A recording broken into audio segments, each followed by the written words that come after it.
And we'll jump right in here, man. So sitting here today, another episode of the podcast. Got my first guest in the new upgraded SaltyFresh studio. Rants in the house, man. Appreciate you doing this, bro. Glad to be here, bro. Yeah, man. Pleasure to meet you. Yeah, to meet you is awesome. Yeah, thank you. Man. We've been going back and forth, man, on trying to get this set. And then we had hurricane come through, freaking tornadoes rip some stuff up, and kind of changing the schedule there until we could get this thing finally on the books, man. Yeah. No, glad to be here. I know, it was all kinds of conflicts and schedules, been some natural disasters.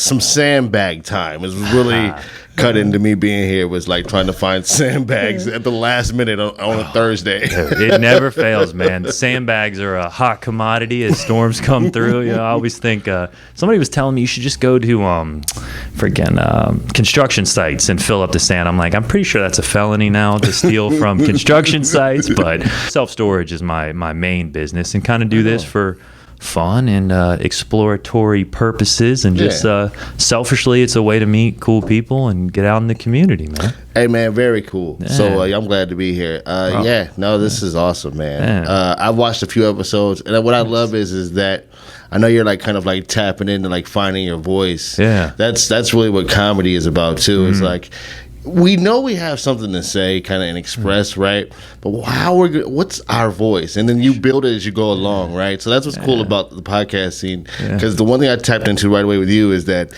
you have people on there that are cool. So thank you. Glad to be one of them. I'm one of the cool kids now. This is so cool, man. Thank you. But also, there's like something that's edifying. Like you can take something away from each guest you've had. Like you've had entrepreneurs, right? I think we're talking about some special people you had recently. I'm not gonna ruin that for you, but it's very cool that there's something that like people are getting as well. They're taking away from it. To me, that's what's important about comedy. Is like, all right, there's something you took away from it, because funny's the base. And that would be the hope, man, I guess. But I think I'm more selfish with it. I try to keep it for me. If people get something from it, cool. You know, the way I'd sometimes look at it too is, when I'm an old man, I can sit back and, I think maybe you don't remember stuff sometimes as you get older, but this is like locks it in time, dude. We can look at this 20 years from now and think of things that we thought about at this age and this time. So yes, it's nice if people get something out of it, but dude, I'm having fun with it. That's kind of where I'm at. But dude, I love your shit too. The first thing I saw of yours, I think we have a mutual connection through Madcaps up in New Smyrna. Adam Lowry, you know Adam? That's my bro, man. Yeah, bro. OG. Yeah, he's been on here twice. Has he been on 3 times? Twice or 3 times, but me and him have gotten into some real cool conversations. He's a sharp cat, man. Yeah. He's you just never know which Adam you're gonna get, but all of them are very cool. All of them are very righteous dudes. Damn. I learned a lot from him. Like Madcaps was like and still is to me like a home. Like I learned how to host like to Madcaps, and Adam would come in and he would just drop little nuggets of wisdom. Like he'd give you advice, but then you wouldn't see none of that advice on stage. The shit would be like. Nice.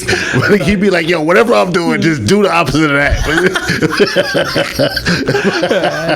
But he taught me like so many things. Like he would put me through stuff, right, that you shouldn't put a comedian through. Like he'd be like, okay, you're gonna close out tonight. I'm like, cool. And then the show would be like 3 hours. Oh damn, man. You know what I mean? Like the put show you in the hot seat. Yeah. So, but he did that, and I think he saw something in me this early, and I'm grateful for that. He taught like hosting. I learned from him, and then like the best advice that I take forever is like professional comedians, they get your attention and make you laugh within the first 5 seconds. And so I've always taken that and just kept it, and like because to me that's my measure. Like if I get responses from you, we lock in within that time, then I know I got it. So shout outs to Adam. That's it. You saw me there doing that. That's the first time I saw you, right? Man. So boom, the proof of that is being there impressed you enough to want me to be here. Hell yeah, man. And I just think comedians have a cool way of just looking at shit in general.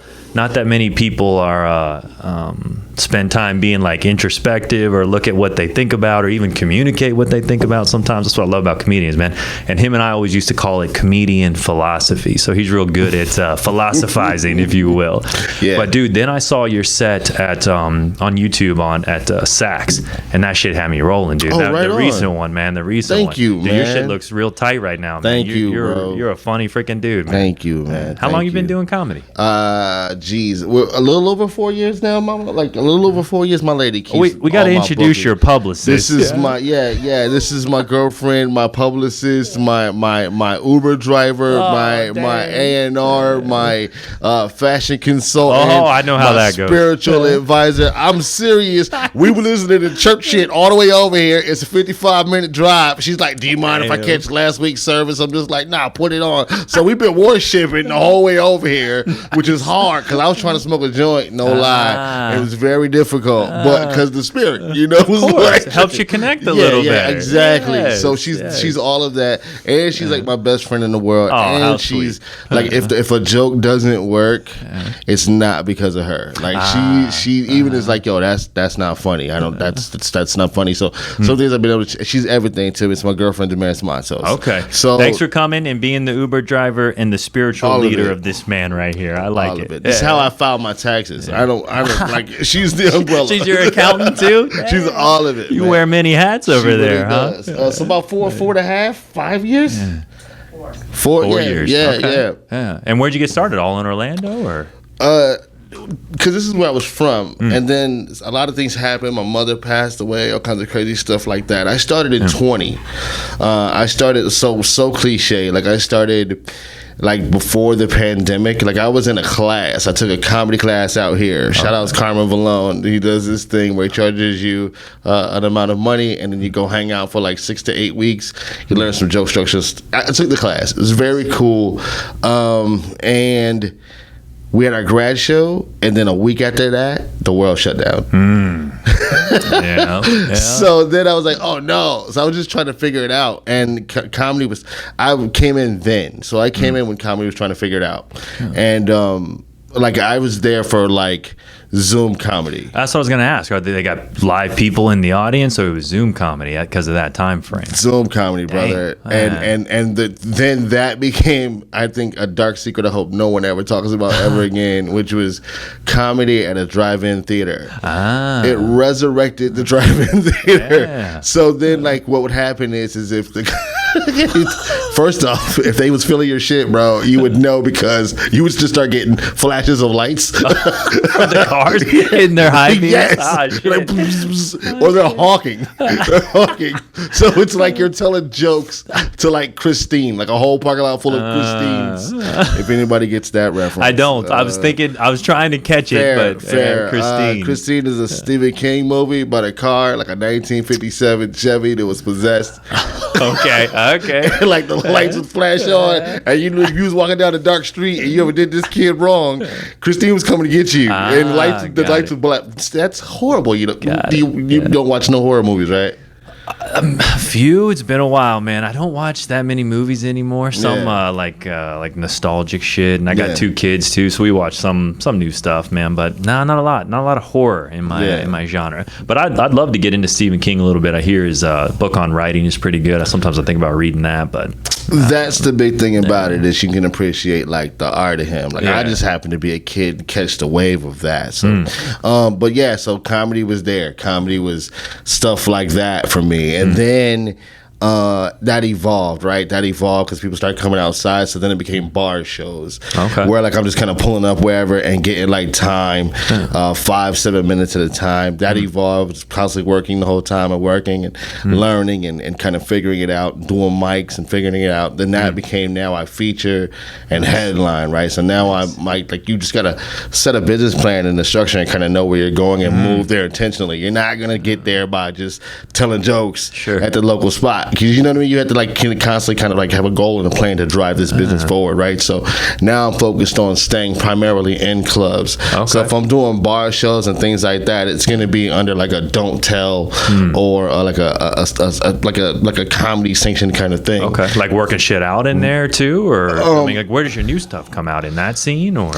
It comes out from every. So I'm one of those like philosophical comedians, right? What does that mean? So if I tell you like my comedy comes out of like life and life's experiences, you know what I mean? So like our experiences today, like I'll write about this, like I'll write about this because my job is to find the funny and like the weird, hard, scary, stupid, parts of life. So, but I would be right if I do like don't tells and like 10-minute spots and little pull up spots, things like that. Now I'm working out new shit. Like I'm writing I'll write on stage. I think comedians should write. People should stick to traditionally writing and kind of like having that habit. So I'm not one of those weirdos, but like I now write on stage a lot because I've been doing it for about 4.5 years. So my lady said 4, but I think it's like 4.5. 4.5. Well, she's spot checking you over there. She's fact checking you. Yeah, for sure. But dude, man, I think that's sort of the appeal to it for me. So secretly, I have been thinking about trying to put together 5 minutes. I've talked to Adam about that like years ago, dude. Still haven't done it.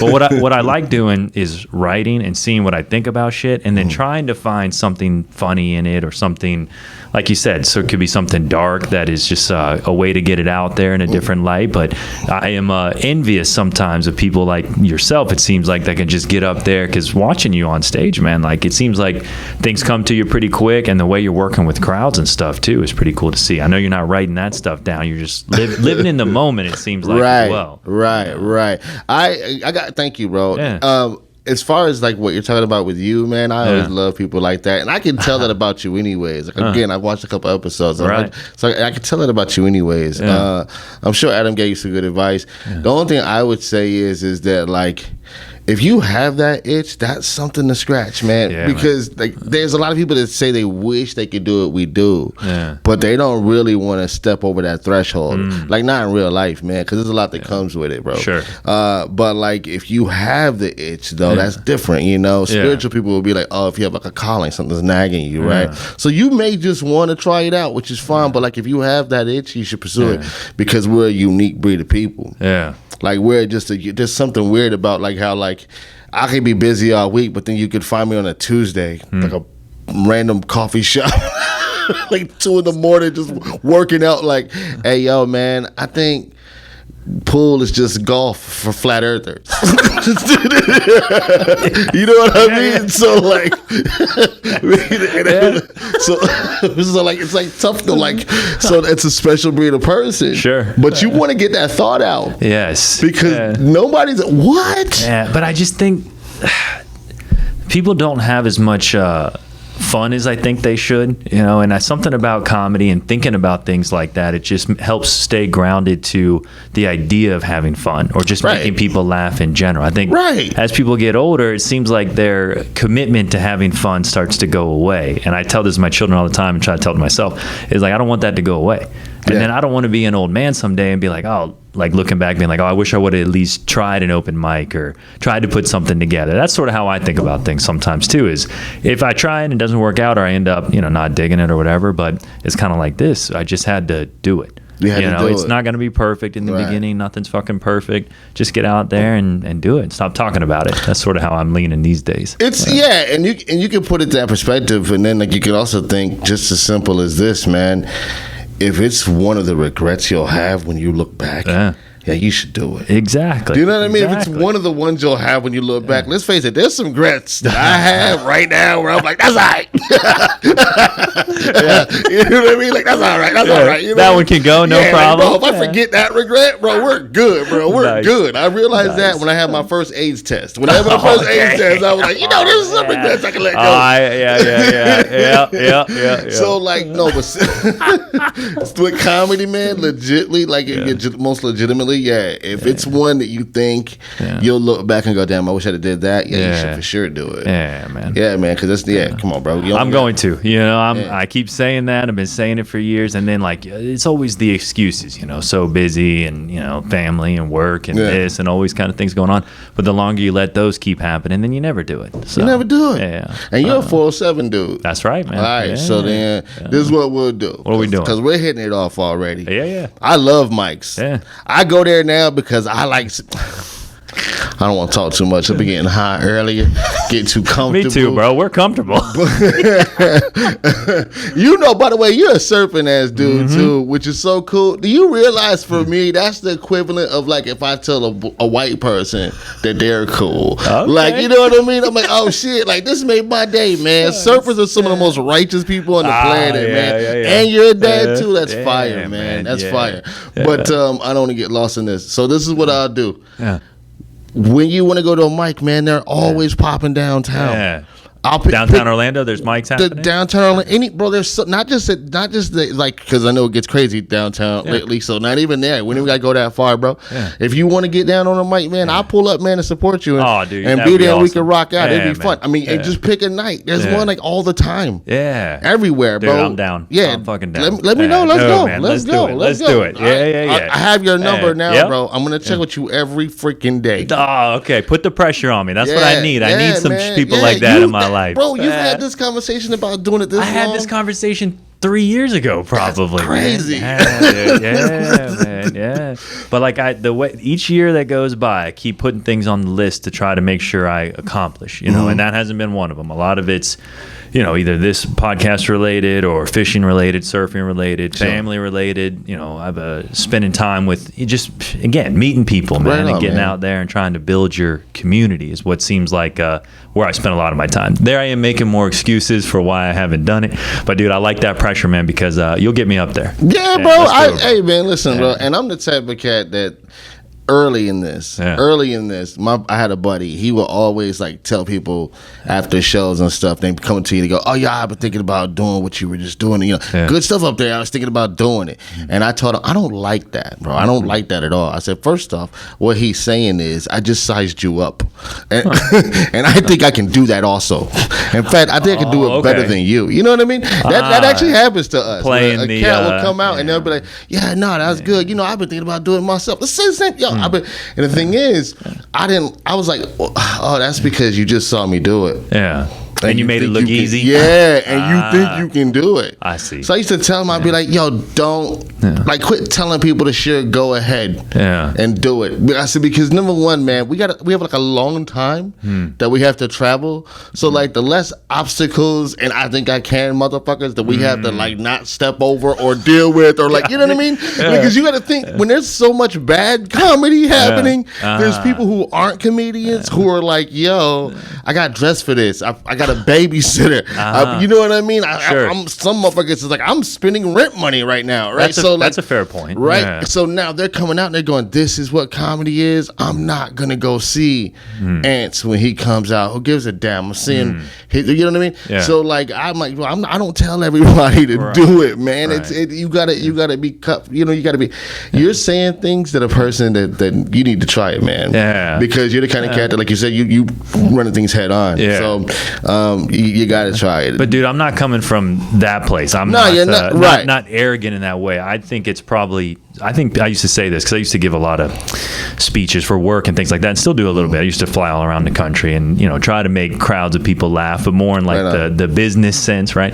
But I'm not coming at it from that place thinking I can do it. I'm probably most likely going to bomb. I think probably your first couple. I'm sort of thinking of it that way because, and maybe that's a little scapegoat, because if I think about it like that and that's how it actually goes, or maybe I get a chuckle or two, then I'll feel better about myself. But I got to do it, man. You got to, bro. Let me know the date, man. I'll check in with you. I'll do general reminders, because as soon as you're gonna. That's the beautiful thing about it. I would imagine it's like surfing. I've never done it, but I would imagine it's like that, where it's you're either gonna feel it right away and you got to do it again. Like you got to get right back on the board, or you're like, nah, I don't think I ever want to. I like things that scare me. I like things that keep you focusing on that exact thing. Surfing's always been that. You got no cell phone out there.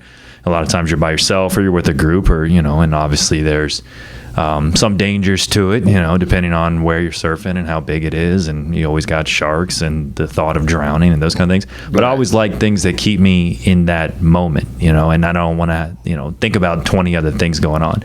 Comedy, I think, is like that, because if you're on stage thinking about, oh shit, I gotta do the dishes or fold laundry or whatever, like you're probably not going to be very effective at what you're trying to get across. 100%, bro. That audience can tell if you leave the room.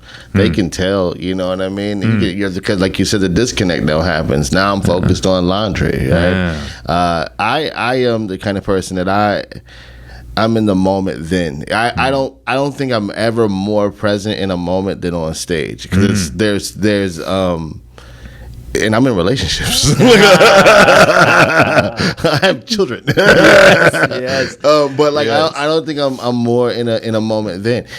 But the reason is because I don't want that to stop. I don't ever want, like, there's nothing more amazing than being up there and connecting with people. Like, I'm a person that was homeless. Like, I was homeless at one point. So, like, I was a person that, like, nobody in the world seen, and you've seen that. Like, you're, like, looking back at the world, and they're, like, busy not seeing you. Like, that's a big part of the day, right? So, I went from that to, like, now I'm on these stages, man, and, like, now I can, like, share this. I'm the same dude. That was sitting outside the Family Dollar with no home. Like, you know what I mean? But now I have, like, ideas, and people are like, oh, Happycapped's an idea, and this and that, right? And all these ideas, and it's very cool to connect with human beings. It's the same human beings. Same human beings, bro, that want to take my picture and have me on their podcast and shit. Damn. Same human beings. Same people that wouldn't even look at you. Just not see me at all. Like, not see me at all. Like, if you ever walk past a homeless cat and been busy, like, you'll never get more busier than when you see a homeless person. You get busy as shit, bro. You start looking for stuff. Where did my Pokemon card go? I know I had a Pokemon. I don't know. You know what I mean? Even if they're just like standing on the side of the road, man, they're trying not to make eye contact. Is like, I never want to look at my fucking cell phone, but if someone's standing on the side, I'm like, oh, let me see what's going on my cell phone. Right. You're like, I got an Uber passenger, right? Or like, and if you look down, it's a double, especially if you're in a car, that's a tough one. Because if you look down or look away, they think you're looking for change. Also, maybe I'm sending mixed messages by looking down. Yeah, like you're kind of asking for it. Dude, this kid in a gas station the other day comes up to me. He's like, and I my go-to line is, I don't have any cash. You know, sometimes I feel bad about giving cash to people because you don't know what they're gonna do and blah blah blah. Sure. I'm like, I don't have any cash, and the kid goes, I got Cash App. I'm like, I'm like, you're a little hustler out here, huh? Like, dude, like, hit me up on the Cash App. Yeah, no, man. See, that's different. Yeah. Because now he's not homeless. Right. He's an entrepreneur. Exactly. You know what I mean? So now you're not just shit. I should have given him money. 100%, bro. Because like you never know, man. He could be doing a startup. You know what I mean? He could be working on an app for homeless people that has all their Cash App and shit on it, like their PayPal and their whole nine. So you can hit them one time, blow, and then get all the money at one time. You never know. You never know, man. It's not likely. It's probably gonna be heroin. He's probably gonna use it for heroin, but like he could do that. Yeah, he could. The odds of it being heroin might be a little higher. No, he could do that. It might be the next Jeff Bezos. Who knows? Man, listen, man, I'm the only and the next answer Rants, and like so, like he could be, man. I mean, we all got a story. Every human being living has a story. Yeah. Every one of us, man. Yeah. The problem is, I think we all think our story is more important than other people, but I just believe that we all have a story. I'm fortunate enough and blessed enough to be in a position where I can like tell it, and it's growing, and more people want to hear it. And so, like this podcast, like we were talking about earlier, I am also selfish. Like I love it because I don't want it to stop. It's who I am. Like I get to be Rants like all the time. It's very cool. But I also love the fact that like God or higher power or whatever it is, something has allowed me to be able to go, oh, here's what I have to say. This is my idea. And my idea is that like we're all the same. You know what I mean? Yeah. This living thing is very hard. It's very difficult. It has like depression and sadness in it and struggle in it. Sometimes it can seem debilitating. Sometimes we can seem like we're disabled, right? But we're not handicapped, right? Oh shit, we're Happycapped. You know what I mean? Boom, like right? So that's the whole. That's the whole thing, and I'm just fortunate enough to be in that position. It just didn't start there until we started doing mics and you know. So who knows, man? Try it. You never know what your word might be. It's effort, man. Like with most things, you know, you got to put effort into stuff to get out of your comfort zone. And if you ever want to get better at something, like you got to actually do it. But I think I agree. I think we're all more alike than some people want to give credit for. You know, right. There's something in humans that does seem like it's me versus you, you know, and it doesn't. I don't think it should be that way. I think it should be more of that. You know, we're all in this together because there's no. I tell this to my kids. There's no blueprint for life, man. Like, and it's kind of exhausting. You know, this idea of us just working to pay bills and then die someday. Like, seems like shit, man. I think we went wrong somewhere. You know, I think we're missing out on the big picture. But I like things that bring you right back to just again having fun and enjoying life because it's you know, not to go to a dark place, but it could be cut way short, man. And people have it way worse, you know. And then whatever situation you have going on, you could always. And there's something too where some people always like, oh, this could be better, or they wish they have this, or they wish they have that. I try to look at it the other way, man. Like, shit, I could be in a hospital bed. Right. I could be, whatever. Right. Whatever, man. It's the capitalism thing, bro. It's really not that serious. It's just the capitalism thing. That's why we're like that, you know. And you're right. Like, we could be better with all of these things. The funny thing is, like, and we could be together on things as a society, not just individual communities. The thing is not that we could be, we are. Yeah. But what the illusion is that we're not. Like, I'll prove it to you, man. Yeah. Whenever something happens where, like, when the shit really hits the fan, people come together and help each other, man. True. Nobody trips off of the BS. Yeah. You know what I mean? But it's the illusion, man. You know what I'm saying? The illusion is that we need to do that. It's kind of like I love being, like, I'm part black, I'm part white. Right. I talk about that all the time. And one of the things that I love is that I'm able to go, hey, yo, there's this illusion that black people need leaders. Like, there's an illusion that all of our leaders keep getting murdered and killed and so on and so forth. Because you see it. You see, like, of course, Martin and Malcolm and Tupac and Biggie and so many people. Right, like, boom, murder, the Panthers and Hampton. So you see all this stuff, and then you constantly get, yo, they're killing our leaders, they're killing our leaders, they're killing our leaders.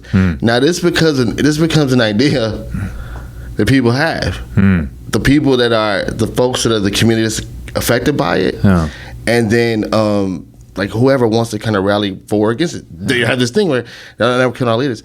But who told you need motherfucking leaders, man? Like, you know what I mean? Yeah. So, like, we are still together. At the nucleus, human beings are, like, really, we are. It's all this other synthetic bullshit and, like, the illusions that go with living in this time, in this world, the way we've made it, that has us like, oh, well, we human beings need to get together. But we're so together. We're so together, man. How do you think shit even becomes popular? Because we're all thinking the same shit is popular. Sure. How do you think? That's a fair point. We're all liking the same stuff, watching the same, buying the same stuff. The court of popular, what do you say? That the court of popular opinion is, like, more powerful than the actual court. So, like, we are. The illusion is that we're not. But when it hits the fan, who the fuck, bro? When them planes, whoever did that shit, that's we were exactly what I was thinking. Yeah, that's us. That's that was the most pride in America that I could remember people having. Right. And I was, fairly young when that went down. But I don't know. It does seem like there is a push to try to make it seem like we're more divided. Especially in the the political space. And I'm just, like, over that shit right now, man. I had the mayor in here the other day. You were alluding to that. Mayor Keith came by on Friday. Cool dude, man. Fellow surfer. Shout out to Mayor Keith. Mayor Keith, right on, Crazy Keith Capizzi. This is this dude's nickname, bro. He's a badass, man. He was not what I thought a mayor would be. I never met a mayor before. Yeah. And this dude surfs. He's got this badass Hummer. He's all off-roading all the time. He's got a nice boat that he charters out on the weekends, but he's doing stunts on his motorcycle, man. This dude's wheeling down Nova Road. He's coming in for long form in a couple weeks, man. But the political season right now, just this red versus blue, dude, and just all this stuff going on. I hate every 4 years for this sole purpose. Right. Yeah, they're the ones that I think want us to make us seem like we're more divided than we actually are. Yeah, I agree with that too. So it's funny you mention that. Check this out, man. Every year, like, human beings, we're cyclical, right? So all the things that are happening are the things that just be happening. That's why we're like, we all agree that nothing's new under the sun. So it's always the same kind of game. They just bring different players in. My lady's a big WWE fan. Okay. That shit is all theatrics, and it's always going to be a bigger thing. There's just maybe some bigger explosions and bigger fireworks, but the same situation happens every time. Yeah. Like, this whole thing is bananas, man. Yeah. Do you want to know what Ant-Man's superpower is for comedy? It's my ignorance. Ignorance is my superpower. I don't know what color Florida is as a state when it pertains to the political spectrum of things. When me and other, like, comedy homeboys and homegirls talk, and they be like, yeah, man, it was a blue room. Yeah, man, nah, it was just, it's a red, it's a blue. I'm like, are you getting like the 3D glasses, bro? Yeah, because I have no idea. I have no idea. I did comedy in a place called Fishtails. The shit said it was a Republican caucus.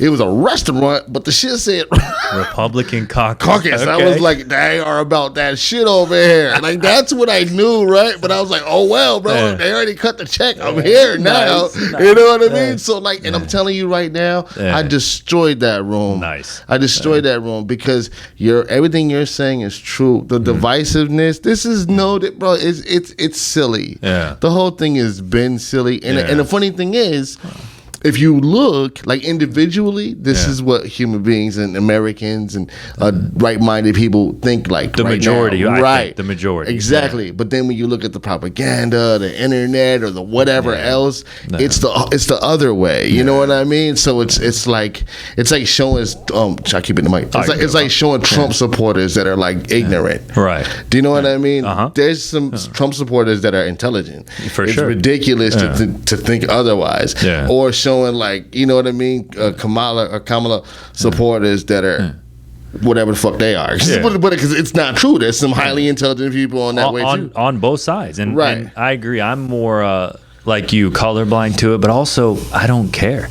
I find it interesting that people find it so compelling, that they find like kind of like what you said about, black people looking for leaders. Like, that's kind of, this is everyone looking for leaders. And I don't think this is a very American way to think about it. I don't think it matters. Doesn't matter if it's red in there or blue in there. And I'll give you an example, right? So political ads are all big on TV right now.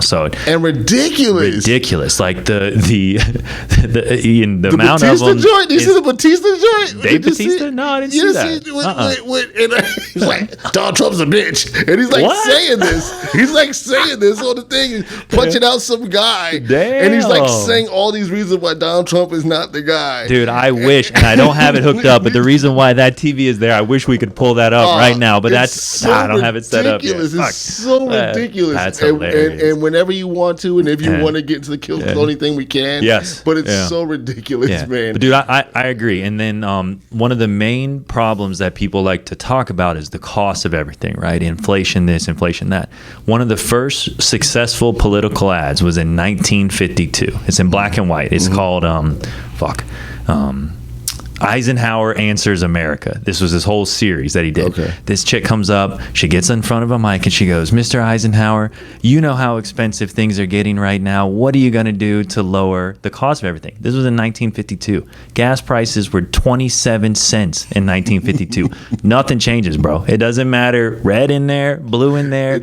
It doesn't matter. It doesn't matter. Whoever said, you're 100% right. Whoever said that the system is broken does not, I don't think they've ever really looked at the instructions of the system. They're all rich as fuck. The system is not broken. It's not broken. That's why nothing's changed. Exactly. Like not broken. I go, okay, no matter what color your jacket is, no matter what flag is on your lapel, they're not going to let you in their club unless you adhere to like how the club gets down. That's any club on earth. Nobody ever goes to a country club and goes, I'm just going to shake things up in here.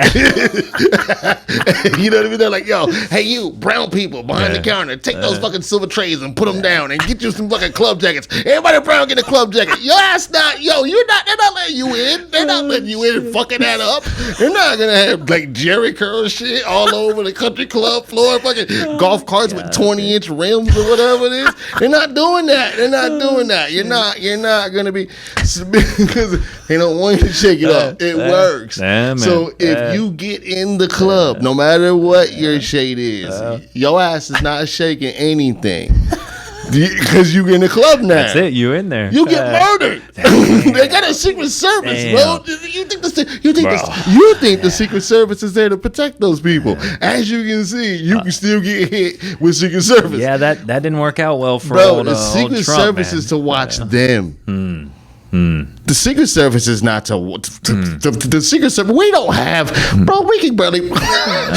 Most gun owners shoot themselves. We're not. There's nobody out here trying to get at the president like that, bro. The Secret Service is to watch them because you're in the club now, and now it's like imagine Diddy parties your whole fucking 4 years. Like the whole thing is. Oh my God! You know what I'm saying? Like I didn't know it was like this. You know what I mean? Like you're signing orders to bomb the shit out of people with drones. There's 7 7-year-olds like fucking, and that's what you're fucking, and you put your name on that. They got people watching you, so your ass don't be like, I can't do this no more. Think about it. Why do you see, when you see presidents and they start out, motherfuckers are strong and young and good, and flesh and skin is good, right? Obama went in and like in his 50s. The motherfucker came out, he was 79 years old. Dude, he looked like he was closer to 100. That's what I mean. I know. That's what I mean. Like you got Joe Biden. Joe Biden's dead. That's not even like the real man. I don't. That's just air that they keep pumping. He's weekend at Bernie's. The internet will get you to think that it's some dude in a bodysuit. It looks like him. He's a foot taller than regular Joe Biden. The internet is a wild place, dude. It's a monstrous place. But you know what it showed me growing up with it, and I was late to it. You know, I'm 37. Yeah. How old are you? I'm 47. 47. Okay, that's just a decade on you. But see, I was late to the internet. You know, I grew up I wasn't homeless. You know, I had a great family and good setup, but we lived, you know, in a trailer, man. So I'm not watching TV or really had internet or cell phone until I was older. But you was outside. Exactly. You the last of that generation. So at 37, you're like the last of the generation. My kids are outside. Man. But that's because you come from that. 100%. You know what I mean? So you're the last of the generation who's outside. Yeah. Because my generation is the one that made the internet, which I think is bananas because we're now at an age where we can't use the motherfucking internet. I don't know what happened, but like I'm always doing weird shit, like changing my settings and locking myself out of stuff. Oh, you're one of those? I'm one of those, bro. Like I'm at this age, I'm like, yo, I gotta call my son. Like, why is my screen dark? It's like what happened to screen dark? So it's weird because we're the ones that invented it. Either way, though, you're like that last. Okay. My little sister's like that. You guys like that last generation that your kids went outside. Yeah. Yeah. But I think that's again what it's about. You know, it's being indoors all the time, I think, has led to a lot of different problems from a health standpoint. But I don't think any of these people have our best interests. And then here's my final point on it doesn't matter, right? In 2016, so I've never voted. I say I never will. I don't know. Maybe I'll change in my life. But at this point, I don't see anyone that's ever going to compel me to actually go and pick them. But in 2016, the most votes went to Hillary Clinton. Right. But Donald Trump wins because of the electoral college or however that fucking system works. That's that group of people who believe that we are not as smart as we are. So they're like, no, what you meant was the guy from you're fired. Yeah. And you know, people have all kinds of opinions on him, but I don't know, man. I'm just tired of this season. And I was telling that to the mayor too. I'm like, fuck, dude, like I'm just tired of this. This dude's in a race right now. And I told him, like, bro, this red versus blue shit, like I'm over it. He's tired of this season. He's like, maybe better luck next year, guys. No. You know, that's sad, man. Because like, so I'm like, again, it's a decade apart, right? But I'm at 47, so I'm a lot closer to like being more of an observer of life at this point. You know what I mean? I'm still active. I'm still looking at things I'm doing, but like, I'm edging more towards like being an observer, and I'm more like trying to like leave way and give space to young brothers and sisters like yourselves, because y'all are the people that's running this place for the next, you know what I mean? It's gonna be you guys, and like it's crazy to hear, like, man, it doesn't matter. It does matter. It's just we start from like we want to start from the up here. You have to like kind of, it has to, because it's the club, right? Because it's that kind of system. You got to start from really the small part. You got to start from like the local parts. And you got to. That's why I wanted to talk to a mayor, man. Honestly, because it seems like they didn't seem like they had much of an impact until COVID. And it was like, oh damn, like your local people are determining what's open, what's not, what you can do, what you cannot do. But I agree. I think more at the local level, and that's probably why I'm exploring that route a little bit. Yeah. But dude, it costs like $200 million to run for president. And like, what kind of person can get that kind of money, and what kind of person wants that job? There's only two kind of people, in my opinion, that would want to be president. It's either you want to make America great again or a better place or whatever, or you want the power, you want the influence, you want to be the big swinging dick in the room, right? 100%, man. What other person would want to even be president other than, you know, those two kind of cats? I don't know. You're absolutely right, because what do they say? Absolute power corrupts absolutely. Did you ever hear the Joe Rogan joke where that motherfucker said, like, it's such a stupid, because you're right, like, it's such a stupid job.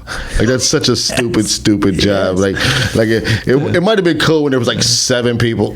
bro. Yeah. You know what I mean? Like, it might have worked out then, but like 8 billion fucking people, man. Come on, bro. It's absolutely an ego trip. 100%. Absolutely an ego trip. What percentage of people? I looked this up. Me and ChatGPT are friends because you know Jordan Peterson. Yeah. We fuck with ChatGPT a little bit. Yeah. He said it the best way that anybody's ever described ChatGPT, in my opinion. He goes, it replaces like 10 research assistants, and he's right, dude. You could ask it all kinds of things, but I was asking it like on the last 10 elections, like what percentage of people don't even vote at all? What percentage do you think of Americans don't even vote in the last 10 election cycles? What do you think? No voted in all. Didn't even vote for the president. But you can only count that by who voted, right? Right. Vote versus not vote. So they got total votes versus total population. Over the last 10 years? Over the last 10 years. Yeah. 30%. That's 44% don't even vote. That's 150 million people are sort of in the mindset I'm talking about, which is they don't give a fuck. It doesn't matter. They don't give a fuck, right? Now, I will say that's growing, and I think it's like, I think last election was in the 60s. 60% of people actually voted for in the last Biden-Trump race. But I found that interesting, that in the last 10 elections, 150 million Americans don't even play in the game. And that's over 10 years. Yeah, over the last 10 10 cycles, so they're every 4 years, so it's even longer. Yeah, bro. I thought that was interesting. Yeah, but that's all part of the thing, bro. There's a lot of media and a lot of information. Yeah. Again, bottom line is, to loop back, the more you let your kids go outside, the better, because like there's something real about the earth and things outside. 100%. But dude, I don't think you can barely control yourself. You know what I'm saying? Like you as the older I get, I'm trying to acquire more self-control and more discipline and get out there and do things like comedy and stuff I set to. But to think that, you're going to be able to have an impact or control over the government or the gas prices or the price of anything, man, I just, I don't know. I don't have it. I haven't found that yet to where it strikes to me like, I have no desire for it. Exactly. I have no desire for it. So if you cheat, when you're the president, it's like you're supposed to be this thing we all imagine. Like that's what the president is, right? The president is. Oh, if you Bill Clinton it, is this what we're saying? Right. The president can't be human. The president, for some reason, has to be the idea of 8 billion people. Yeah. And I know that's a dramatic thing to say, but no, but I hear what you're saying. You know what I mean? Because they're making it like, but he's a human. It's a human being. He's his job. I cheated at my job. Like I was at my job and I cheated. Yeah. So I mean, you know what I mean? I'm an American. I want an American like that. I want what that's like me. You know what I mean? But the thing is that at this point in time, America doesn't need that. Like America doesn't need a president or to worry about that kind of bullshit. It doesn't really work. It doesn't. It's not. It doesn't. What president has impacted your life? What president's decisions? It's like there's policies that you lived through, right? But you lived your entire life and continue to do so. Have families, and children. You're a man and a father, provider, and you do and shape your life the way you want to. Right. Are you where you want to be? No. But are you in that trajectory and going? Yep. And it doesn't matter what game they play over there in that country club. So like, let them do it. Like the feeling of it being like it doesn't matter. It makes good sense because nothing's changed for you. Right. But I also do think that and I don't like this word because it's polarized, but I'm privileged to think that, right? I was born in America, born relatively healthy, born white, you could throw that out there. Those are all good things. But I get that that's a privileged approach. If I was born in freaking Afghanistan or in Brazil for that matter, or in Africa for that matter, like you don't even have the right really to think like that. So I am fortunate that, and I do recognize that it's an oddly my perspective, but to your point, like no president has never impacted me in that way. Now, some of my friends that have come from other countries, their first rebuttal to that is always like, from an immigration standpoint, like how easy it was for them to come here or get a visa or those kind of things. But dude, I think it should be more a group of people, not one person, because I don't think there's one person that is this figurehead of perfection. Perfect is such a fucking made up subjective word that it doesn't even exist. I say it on here all the time, man. To quote a Marvel Thor line, Thor goes, all words are made up. And it struck with me, dude, because literally everything we're saying, someone else made up however long ago you want to think to be the adjective or the descriptor or whatever it is that we're talking about. So 100%. And perfect is one of those like super made up words, dude. Like there's no such thing. No, not at all. Not at all. We're just your Bible tells you that God was fallible. Say God's perfect, but like he tells you that he blotted out the earth the first time. Like he ran it and he ran it again. He fucking etch-a-sketched it. You know what I mean? But that's like to show that people aren't perfect, that we're not perfect. Like even the creator was like, oh, that wasn't a good first run. So you think there's a God that created the world in the sense of the Christian God? Yeah, okay. I follow that. I follow a lot of that theology and idea. Yeah. I like to get into this, and if you don't want to, I'm totally cool with it. We're good, man. I follow a lot of the theology and ideas. Okay, but then I'm also a person who is like, I don't go to church. Do you know what I'm saying? Yeah. Will you listen to the sermon on the way here? I don't have to. It's always present. The Lord is with me. So like I follow a lot of the ideas, a lot of theology, but I don't subscribe. I'm one of those people who don't subscribe to the idea of like religion. Okay. See, I used to think I was atheist, but now I'm more like I'm agnostic towards it. I don't know, and it very well could be that it's exactly how the Bible says, 7 days this, there's some squirrely shit in the Old Testament, dude. Like I went to Lutheran school, right? My fucking mascot was the Crusader. And I'm like, what the hell is a crusader? The Crusader was the ones that marched all over and murdered motherfuckers because they didn't believe in this God, right? I'm like, I'm out on the soccer field and people are go Crusaders. I'm like, this is weird, man. This is fucking weird. But dude, I used to challenge some shit in there and it, just some stuff didn't click for me, and that's why I feel like I'm more agnostic towards it. But I do think there is some angst to being a human and thinking about, is there a purpose to all this? What happens when I die? Do I get to do this again? Is this my only thing? But sometimes I'm envious of people that are so certain, that if I follow these rules, do this, whatever, I'm going to see all my friends and family again in a better place, right? I'm envious of people's conviction towards it, but I just I don't have it. You're right. You have it. It's dressed as something else in your life, and not to get too wonky with that, but like we all have it, and it's just dressed as something else in your life. I was just talking to another homeboy of mine, his Muslim cat. I was just talking to him about the same thing, and I was like, bro, you just all those fucking words, and then you just like described faith. Right, we were talking about comedy, and he was talking about kind of like, well, I know when I do this, that this is going to happen. I have unwavering confidence in this. He kept calling it that, right? It was dressed as something else. I like, it's faith. Like you have faith that when you stand up, right now, or when you have faith that your microphones and everything's working for this podcast right now because you've done that shit so much. You hope so. But but the confidence is like you're stepping in the fact that you've done it a million times. Right. You have you know what I mean? Yeah. So like, and you kind of know all the setup. You have faith in it, bro. You know that when you step outside 1 foot, the earth is not gonna, you know what I mean? But that's faith. But it's just dressed as something else. But to your point, I've seen it. Right. I've touched it. It's tangible. You know? And I think that's what It just seems so. I used to get in this with the pastors and the theology teachers. It's like, wouldn't it make more sense if we all just knew? Why do we need to just have faith? Like, I get that. I get that point. What happens if you rob a bank? Two things: you get away with it, and maybe have some money, or maybe you end up in a cage for the rest of your life. Yeah, which one's more probable, bro?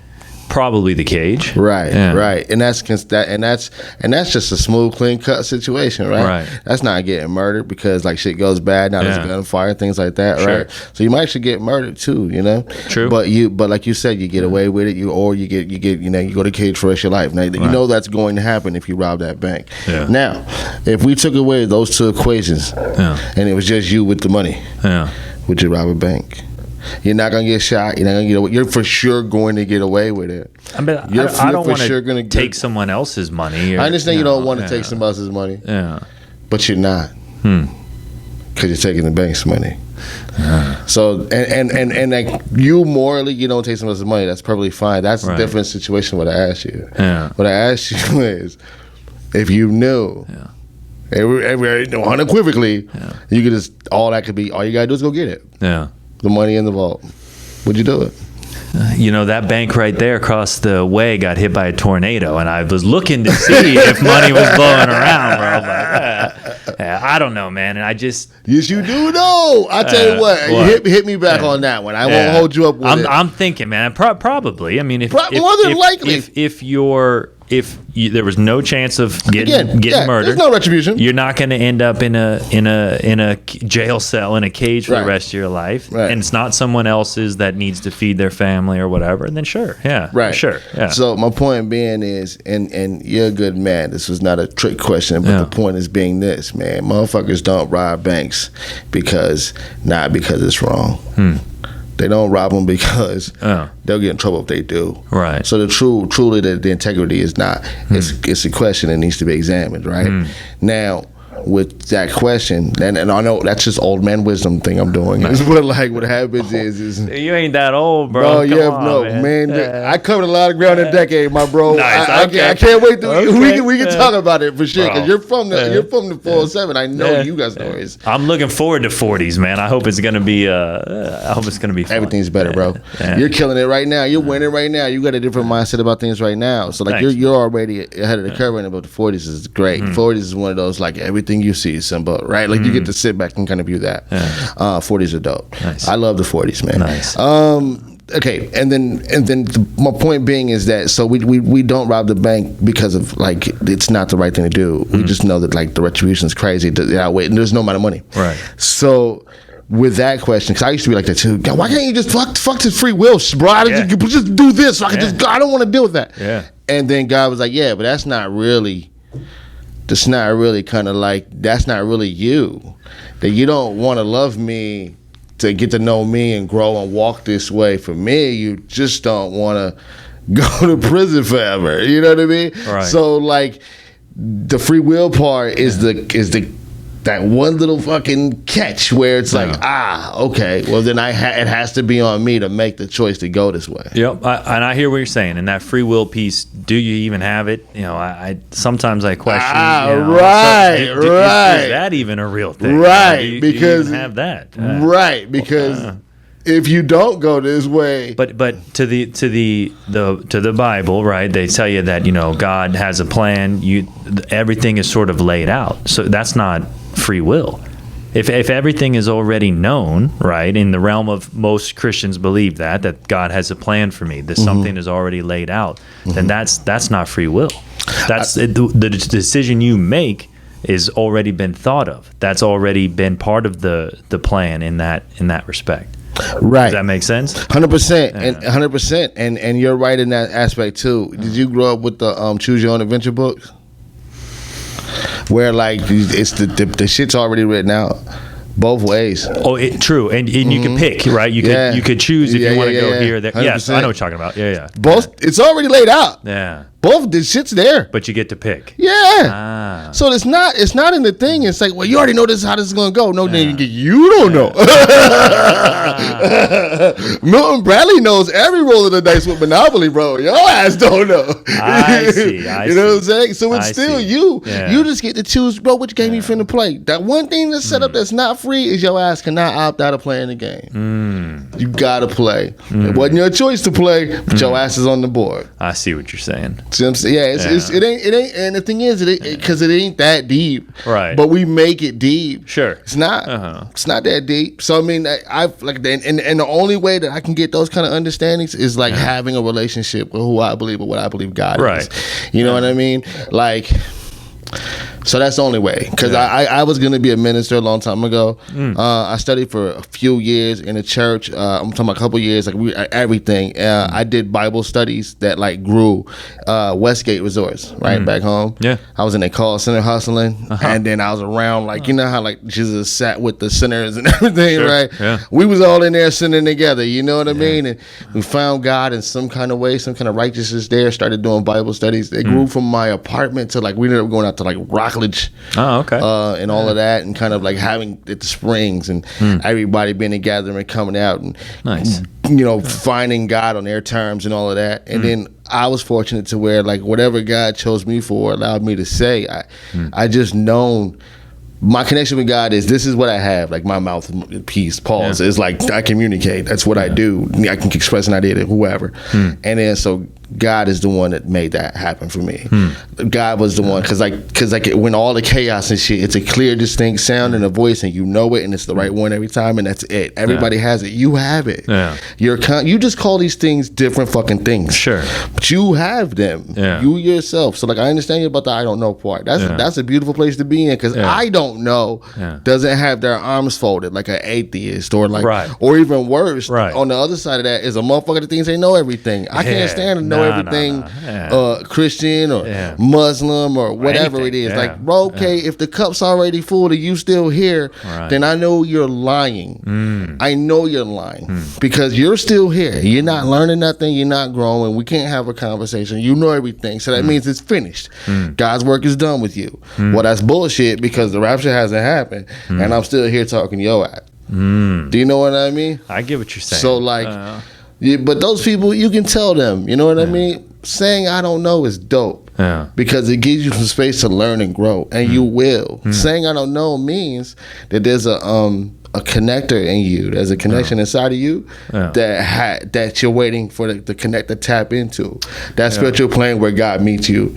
You know what I mean? I'm open for it. I've been open for it for a long time. It's just there's just some things that don't register, you know, and trying to think about stuff logically, right? Or trying to break things down. And then especially in today's day and times where you can literally look at any point about anything. It doesn't have to be religion. And you can find people with solid credentials on both sides that get you to believe both things, you know, whether we went to the moon or didn't go to the moon, whether the earth is flat or it isn't flat, right? Like there are so much unknowns, and I just thought when I was a kid, like, okay, when I become an adult, like it's gonna click, something's gonna make sense, and that hasn't happened yet. And the older I get, the more I'm like, well, fuck, no one really knows. People have fantastic ideas, you know, and again, I'm envious of some people's conviction towards it, and it seems sometimes simpler to a way where it's like, this is what I believe, this is what I know, but then I start thinking like, man, most people are just, the kids really made me think this. They're just a product of their environment. You know, the majority of people that get raised that way end up that way. Some people break out of religion or Christianity, or, you know, what some religions, not all of them, they can separate from, or even politics. You know, most people are what their parents were, what their influences were, maybe not necessarily their parents. It seems like we're all more a product of where we came from and what we were exposed to, especially at a young, influential age, if that makes sense. Yeah, we are. I tell people all the time that human beings are three things, right? You get the 50 from mom, the 50 from dad, and then a product of whatever that is. Right. That third thing, that's the you all the way. Like that's the you that you are as a man, right? Because it's the compromise or the culmination of those things. So yeah, I believe that. I agree with you, man. And again, my thing with that whole thing is explore and grow and learn. There's going to be there's something in you that's going to register. But the point to what you're saying, you can listen to both sides and 100%. Go, they got a point, and then you can go, they got a point, right? Or that point's trash, or that point's trash, right? Or both of these points are trash. Yeah, man. Yeah. Every last one of those things that you said or decided or thought were right. Faith is knowing that every last one of those things you thought or you said was right. It's that simple, man. It's not like, you know what I mean? Because watch this, when we talk about the free will piece, you still, the reason why is because you got to pick a way to go. You have to, not it's gonna be, I like what he says, so I'm gonna go that way, or I like what she said, so I'm gonna go that way, or fuck what either one of these guys said. I'm going a different way. Straight. Still has to be you. And that the thing that sounds simpler is that you're seeing people that have a different level of resolve with their decision. Do you know what I'm saying? They simplified it. You're exactly right. They're like, I'm just going to go this way. Well, how do you know? Nigga, I don't. You know what I mean? Well, I'm going to go this way. You don't know? Yeah, I'm still going to go. Well, could it be dangerous? Yes. Could it be easy? Yes. Could it be hard? Yes. How do you know? I don't. I just decided that for whatever reason, this is how I'm going to go. I don't even want to look back at the other thing or worry about the other thing or deal with the other thing. I don't even want to consider. I'm done with that now. That, if anything, I'm jealous of. Is like having that resolve. Because I'm like you. Analytics is our thing because we're a 9. Your personality is somebody who can see both sides of shit, like where things are coming from. So it makes both things understandable. Whether you agree with them or not, you understand them.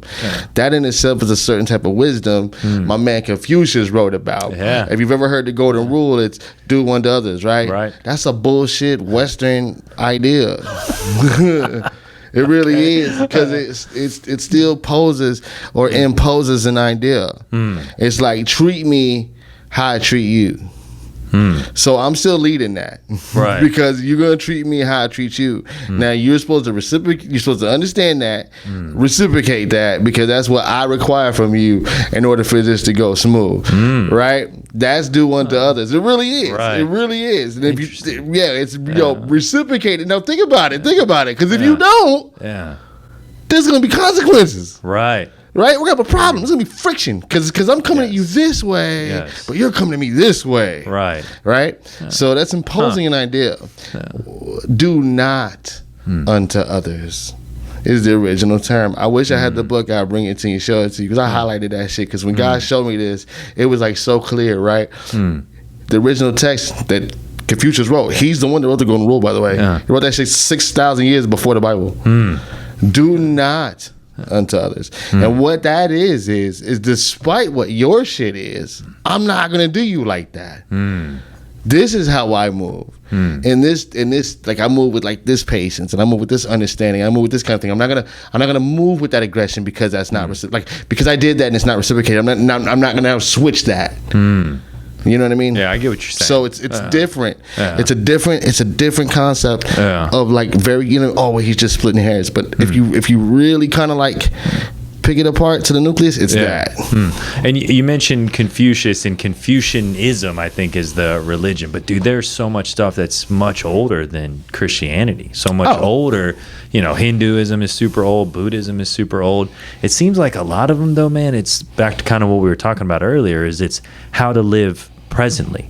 Right. It's really the only thing you can control. And it was Adam that actually said it to me in a way that I didn't ever actually register, is that depression lives in the past and anxiety lives in the future. And so many people struggle with those things. How can we figure out how to be here?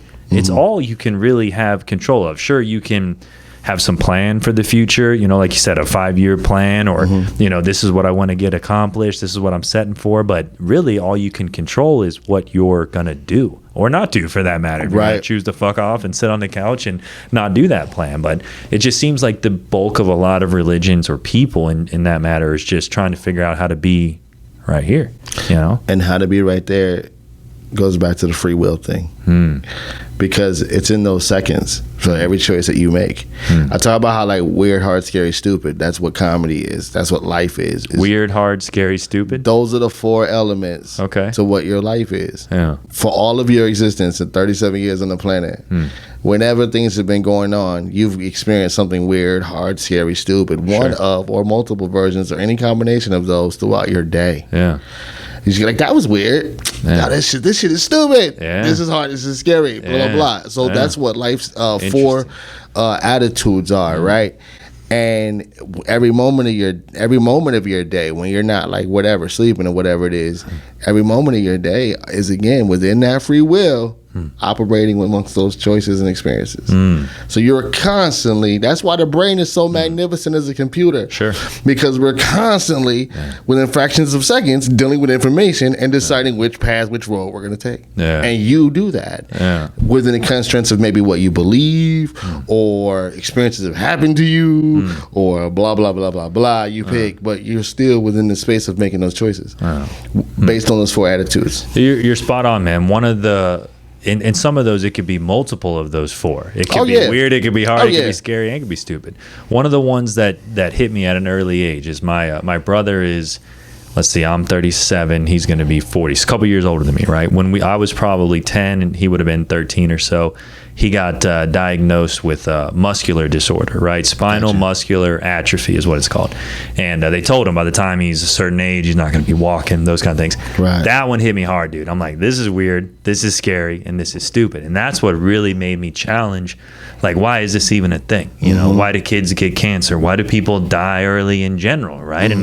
And this one resonated with me, and I would talk with, again, you know, people at that age that I'm supposed to lean into. Not so much my parents, because they wanted us to, you know, figure things out for our own. They didn't want to influence us one way or the other. They're more probably agnostic towards it, or maybe even lean more towards the atheist side of it, even a little bit too. Yeah. But that disease and just the pain that fucking humans have, man. Like, if there is a creator, and free will or no free will, I would give up free will to take away fucking people's pain, dude, and the suffering that goes on. So that one struggled with me, and the answer I always got was, you know, because of sin. Like, the reason why people get disease, or you're paying for the sins of your father. There's some line in the Old Testament that says that. I don't remember exactly.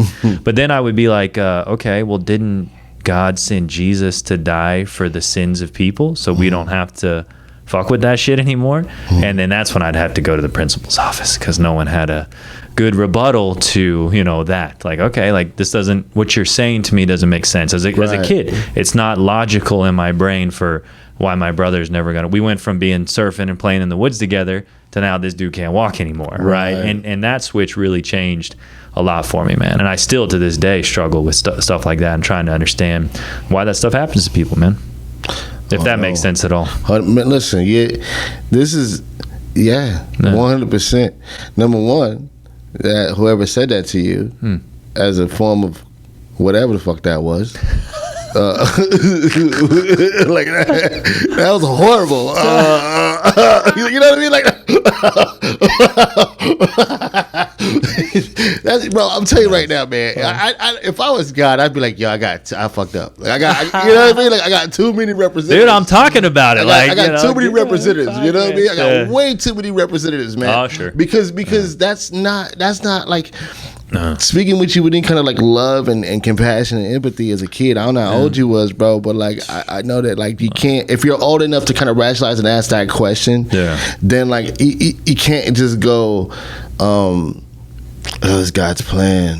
You know, it was because of sin. He inherited like sin. There was like a curse of the blood and all of that. That's not for you to understand, man. That's not to give you, and like a person just needs to be wiser than that. Like whoever the older person is not supposed to run it home. That shit don't make no sense. Yeah, but the shit doesn't make sense. But isn't that sometimes the common answer to some of those things? Oh, there's a plan for everyone. This is all part of God's plan. This you may not see it, you may not understand it, but this is all part of the plan. Right. The reason why that's there is because, and this is, I think, a hard truth for people to deal with. The reason why that's there is because that question, that answer is usually coming at the young person or older person or whoever it is standing in front of somebody who's supposed to have some amount of answers. What they're looking for is comfort. And in certain spaces in time, I don't have it. I don't have it. It doesn't mean it's not coming. And I'm gonna have it. I may have the answers. They'll come to you. They'll come to me. Once the storm, once the chaos in our mind is all kind of cleared out and aired out, we start to piece it together and rationalize it and have it make sense. Then we'll get some answers, right? But I don't have it. So you please take this placeholder, which is like, yo, listen, I know it doesn't make sense, but it's going to, and I can't explain to you why now. But it's a placeholder for comfort, man. It's a Band-Aid to a bullet wound. Like, to be honest, to what it really is. Because the truth is, how do I give you an answer for it? Fuck, bro, if it doesn't make sense to you, it clearly doesn't make sense to me. I'm standing here in the same place you are. Right. We're dealing with the same loss. Yeah. But you can't run that to a kid either. I think I would have appreciated that more. Like, well, it depends again. It depends on where you were, what your developments. You know what I mean? The whole I don't know idea. I don't know why this happens. To try to, and maybe that's why again you're a product of your environment. But maybe that's why I'm so struggle with it is because I wish someone would have just said, yeah, it's fucked up. I don't know why that happened. Right. Maybe someday it'll reveal itself, whatever the plan is. But you know what? Maybe not. Let's keep going, son. Exactly. What are you going to do? You're going to sit and be miserable your whole life? But that doesn't come like that for a lot of people, for man. Sure. You got to have a different level of understanding of faith, the bullshit, to be able to do that, man. Sometimes you just have to tap out. And that's a good lesson to teach anybody. 100%. It's like sometimes you just got to tap out, baby. Sometimes it doesn't know what's. I don't know why that typhoon wiped out them people in Malaysia in the early 2000s, bro. I don't know why that dude just shot up Pizza Planet and shit last weekend. You know what I mean? I hate all of that stuff. It don't make no sense. But sometimes you just got to go, all right, man, this is what happens out here. And now if you want to say at this age it's because of sin, sure, why not? That's more than likely true, because if you look at most situations to start peeling them away, it comes back to like, I got disrespected or some old whack shit that we shouldn't be doing a living anyways. And so now the product of that is the violence and the death and the so on and so forth. So then you can say that's that. But like being stricken with something and then curses and the ideas of all of that, all of that shit is past. Because like when Jesus, that thing, if anybody falls into that text, there's like this grace we're under now because of Jesus. So that's what it is. It doesn't mean that stuff doesn't happen. It just means like we're never going to be like, there's no perfection enough that we can be to get into the thing. So like ideally this is kind of like the covenant for us. This is like the car wash, if you will, of like our spirit. Just kind of fucking walk through the blood and then you straight. But like you gotta understand, man, it's your brother, man, being a dude with some disabled shit, bro, he's the reason why I do Happycapped, man. Yeah, man. Because we're here. These things have to matter. Right. He still exists. He's still here, right? Oh yeah. Yeah, man. These things have to matter. And they just get us caught up with that bullshit. It is, man. There's no accountability in what happened with your brother and what happened with me. If like people are telling us it's just all these things happen. Yeah. There's no accountability in that. But maybe that's just it. Maybe it's unlucky. And what's wrong with that? What's wrong with that? It can still suck if you sit around and think about it, but at the end of the day, it seems like that's what happens to most people, man. Some people go through life with more luck versus not.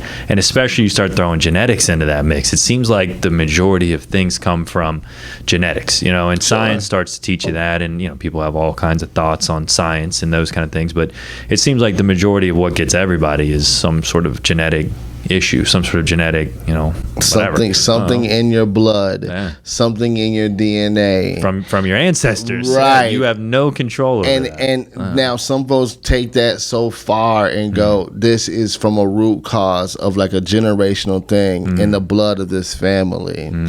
That's not that deep. What that is, and what people are talking about that when it's the saying that you're going to have the burdens of your father's sins, is that I'll use me as a big example, man. My son's growth and things got stunted when my divorce happened, when I split and left my wife and I cheated and did all that crazy shit. My son struggled with a lot of things. He bared it through and dealt with a lot of things, and he's dealing with some now.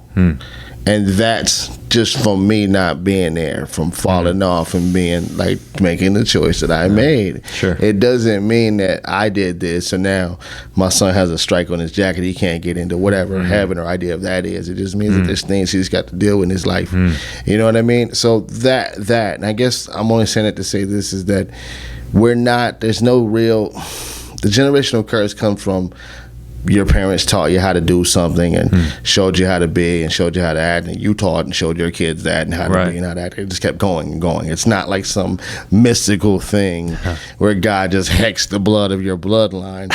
You just happen to have a bunch of like shitty liars in your family, and so you guys all tell lies all the time, right? And now somebody maybe wakes up and learns that lying is violent and self-destructive in that family and decides they're going to go forward and not be that way, and then they teach their kids to not be that way. So now you've broken a curse. I'm saying all that to say this. I wasn't cursed with cerebral palsy. Your brother wasn't cursed with muscular dystrophy, man.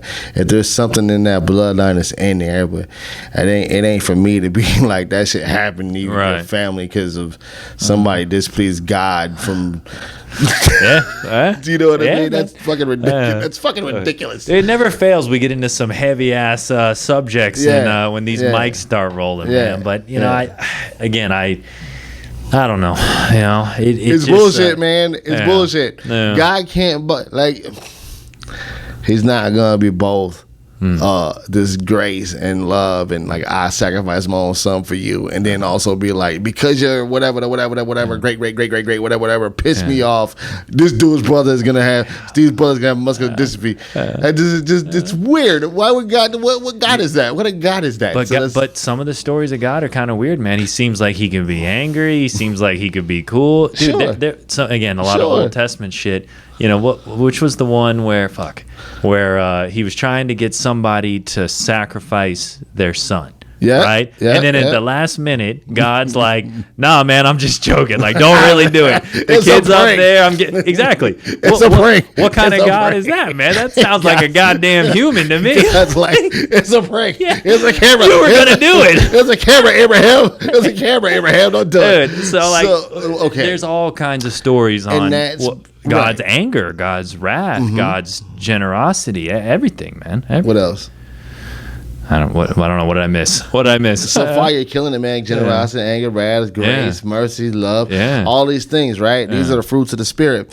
You're made up of a spirit. So it's ironic, right? That your God mirrors like a lot of your behaviors and experiences and ideas. Yeah. I'd want to be plugged into my creator that way as well. I'd want to feel and live in those experiences, right? So your experience, you're talking about...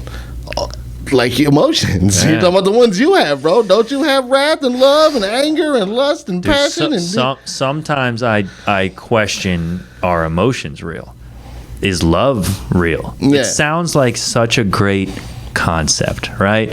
You know, you're meant to be, this is the person, whatever, and, you know, or even, you know, kids change that a lot for me, and I say it on here a lot, I talk about it a lot. Fucking mushrooms help me really realize that love is a real thing, that we are all connected in some way that we all can't understand. Maybe it's God, maybe it's the universe, maybe the universe is God, right? But sometimes I wonder, you know, on the emotional side, because some people, and no offense, sometimes women are more emotional than men, but there's some men that are more emotional than certain women. I think a lot of that is what emotions you received at a young age are usually the ones that you're able to reciprocate later in life. You know what? As I'm saying it, that doesn't make sense, because I had all the love in the world, dude. You know, parents, grandparents, aunts, uncles. And I remember telling my mother when I was in my 20s that I don't know if love's a real thing. Dude, that's a hard thing for a mother to be like, "What, do you love me? Like, what are you talking about?" Like, I guess. Like, 100% I do. She listens to all these, Mom, you know I love you. And it wasn't just the mushrooms, but that did help.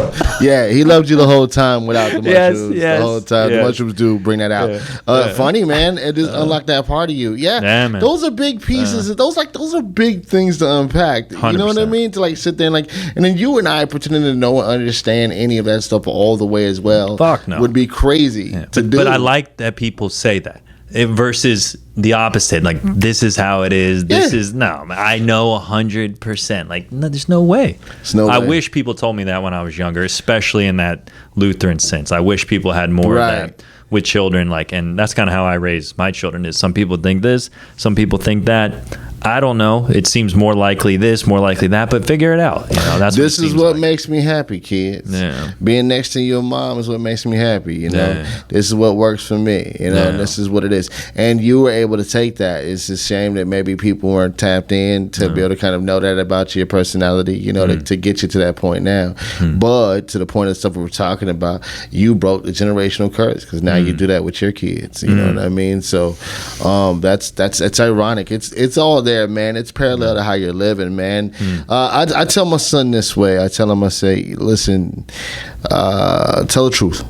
Tell the truth all the time. Tell the truth so much, son, and just try to keep your mind and your heart pure the best you can, and then the rest will work itself out. Tell the truth, keep your mind and your heart pure, the rest will work itself out. Like, just try to be as righteous as you can be. Now, whatever that looks like to you, then that's what it is. You know what I mean? And you'll square it. If there's a creator, you can square it up later. If not, you can still, you know what I mean? So yeah, man, that's it. Just try to keep your mind. Try to keep your mind, because you know, I studying for so long in the Bible, I thought that the heart was an actual thing, as far as but it's just a valve. Yeah, it just pumps blood. It keeps the body moving, right? So like, the mind is what they were talking about when they talk about changing your heart and changing ideas. They're talking about your mind. They're talking about, when you talk about repenting, it's not done in your heart. Your heart just pumps blood to your body, but it's your brain. Your mind is where you have to decide, I'm not going to cheat anymore. I'm not going to do drugs.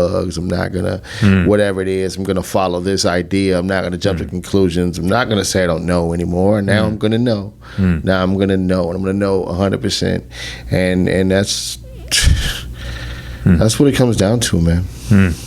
You know, they always say don't talk about religion and politics, but you learn so much by having those kind of, you know, conversations and that discourse, man. It's, again, why I love meeting people like you and doing these kind of things, because everybody has their own perspectives, their own experiences that led them to lead whatever kind of life they're leading, man. But I think the point is, for me, it's like you got to do something. You know, you can't just bury your head in the sand and, you know, hope it's going to come to you someday. You got to get out there and figure that shit out, man. So, 100%. Or try to, and maybe you never do. Maybe there's no figuring it out. Maybe it's just when you die, and, you know, maybe that's it. I got feelings like a lot of people are going to be like, hey, would you look at that?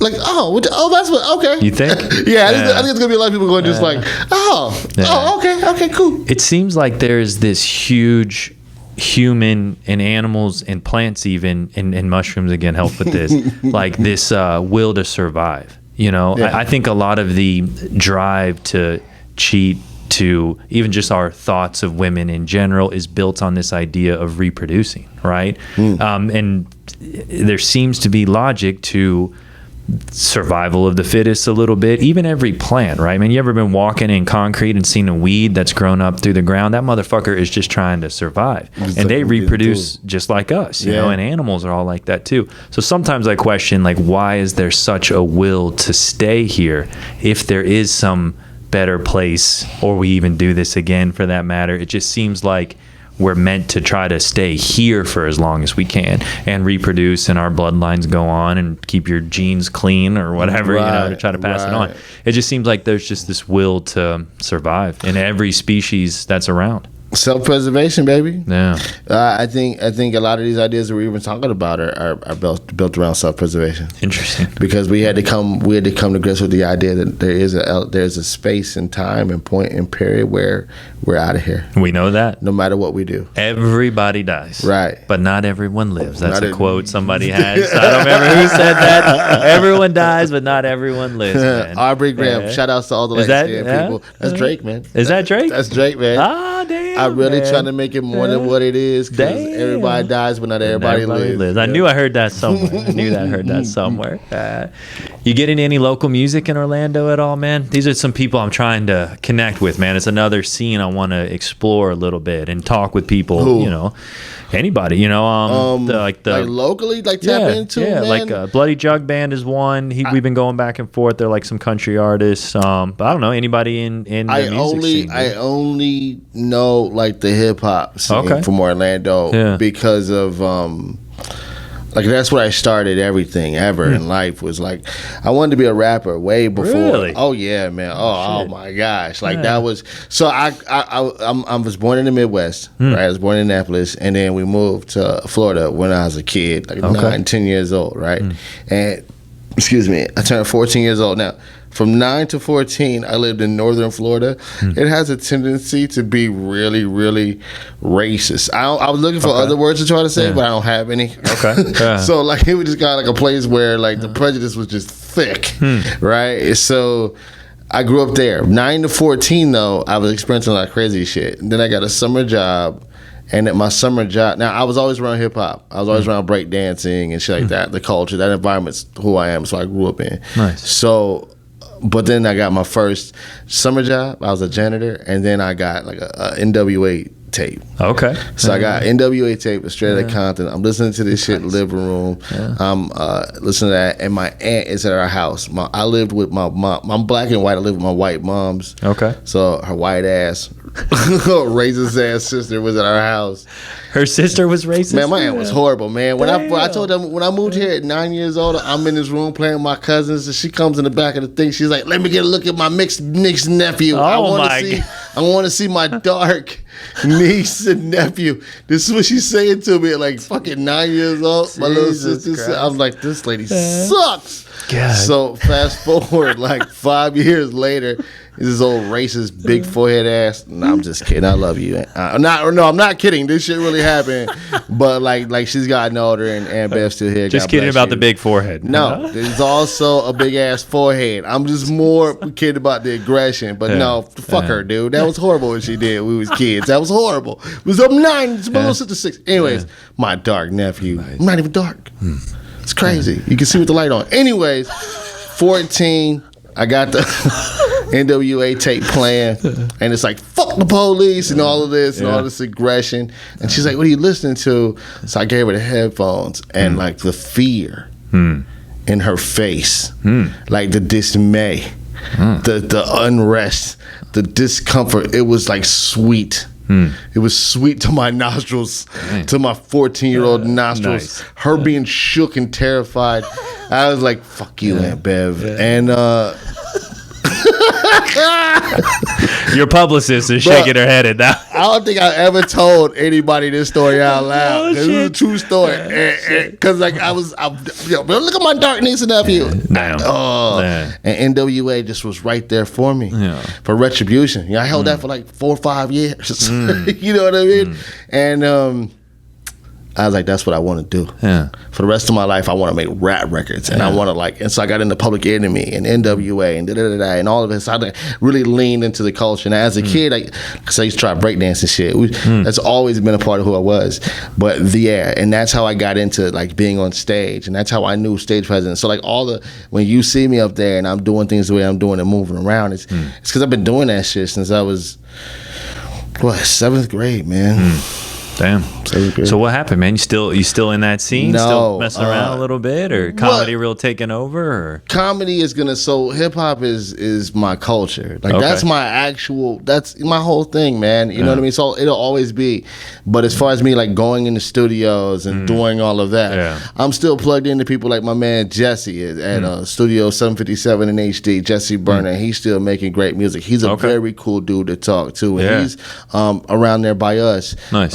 Stagecoach. He's so awesome, man. He'll put together my first album. And then there's this. You got an album? Yeah, I got a couple projects, bro. I have Made in America is an album, and then I have an EP that we did. It was like called The Calm Before the Storm. And then I got a couple videos on YouTube and shit. I gotta check those out. I got a song called Dreams Over Everything, or DOE, which Dreams is like Over Everything. and it just kind of I was just a rapping ass dude. But like I started like way late, and the thing is like I don't do that now because I don't have it's a different energy. Okay. You know what I mean? Now when I hear like fuck the police, it's still fuck the police. Yeah. But it's more like, I don't like them that much. I'm just gonna stay home. You know what I mean? Like I'm not gonna, you know what I'm saying? It's like I don't love them hoes, but that's because I'm in a committed relationship. You know what I mean? I don't hate the hoes either. I don't love them, but I don't hate them anymore. You know what I mean? Like turns out bitches are more than hoes and tricks. They really are. Like we said that they wasn't the whole time, but they really are more than that. Some of them are homemakers and got businesses and shit. 100%. So like there's so much more to hoes and tricks now. I don't understand. So I don't feel the same. So like I still love the culture. I still love the music and shit. I'm more like depressed about how gay it was the whole time. And not depressed like because gay people are cool. My best friend in the world, she a lesbian, right? Okay. But like I'm more depressed that I just was not. I was like, I never, that's weird. I just completely glossed over it. Like I never knew, like hip hop, when what they call the golden area had to be be like the gayest era of it, bro. In what way? How? Are you kidding me, bro? I'm uneducated on this subject. Okay. I am a fan of hip hop, but I'm uneducated on the gayness of the golden era. It was just extremely gay. There was so much gay and like all of it. Like, okay, I'm sure you probably seen or heard like the memes and stuff, like with Biggie Smalls about like how his lyrics are so suspect. Have you never seen or heard any of those? Again, like, I got you. I had that. I know, so you can run to it. I don't have it. That the internet hasn't got in here yet. So Damn it. so gay. Okay. So the Chronic album is an iconic album by Dr. Dre. Yep, Chronic. sure. Okay, cool. Yep. If you get a chance, listen to the record. Yep. When you first put it on, the intro is Snoop Doggy Dogg. Okay. It's the most menacing fucking sounds you could ever imagine, right? Like you'd always do about this time. The door slams, pow, like a jail thing and shit, right? Okay. And then you got like, it's crazy, bro, because you got like all this horror. This guy laughing menacingly in the back. Welcome to Death Row and all this. And Snoop's just talking crazy, reckless shit on the record, right? He's like, fuck you, Eazy-E, fuck you, then fuck everybody. And it just starts going crazy all of a sudden. Right here, he just starts going crazy. He's like, yeah, it's Death Row. We're protected by niggas with big dicks, AKs, and 187 skills. Hold on a second. Okay. Hold on a second. I'm just going over a little short list about the things that your security has. What's that first thing? I get the AK-47 skills. I get that part. What's the first thing? Why is that necessary in this? The immense phallus reference here? That's the first one. It keeps happening. Okay. There's the next record. The next record on that album is called Dre Day.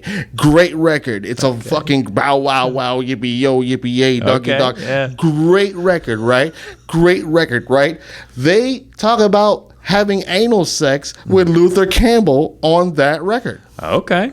Luke's bending over, so Luke's getting fucked. Buster. Like, that's a lyric. That's another one. They talk about him having like a gap in his teeth, and he's like, his nuts will fit, his genitals will sit on his tonsils. They actually have placement for the genitals on Luther Campbell. Because of a gap in his teeth. And this is gangster rap. Okay. This is like the craziest type, you know what I mean? Like, these are the killers, you know what I mean?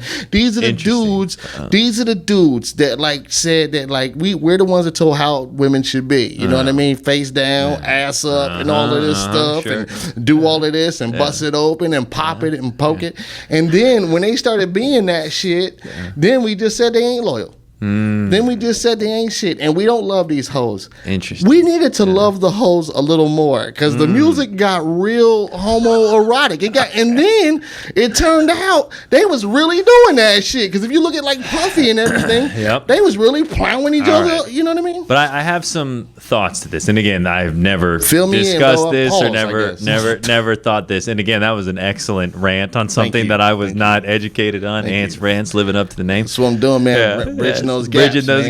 You know yes. So I think, and the Diddy stuff is, obviously fascinating. There's a lot of different thoughts and opinions there. But do you think there's any logic to too much pussy, then sort of trying to figure out what else is out there, and then that's what leads to some like homosexual activity? Could it be Snoop and Dre and Diddy? And this goes to a subject we talk on here sometimes is, are you born gay or do you choose to be gay, right? Do you think there's some logic to that? And I think you see that, like Tom Cruise is another one. They say that about, like, or John Travolta for that matter, that these dudes are fucking so many women that eventually it's like, okay, they want to try something else. Yeah, is there some logic to that? Probably, man. There's just too many people for there only be one answer, Sure. But like I liken it to like a God complex or king complex. Not guys, I don't put guy into it, but king complex, right? Okay. Are you familiar with like Caligula?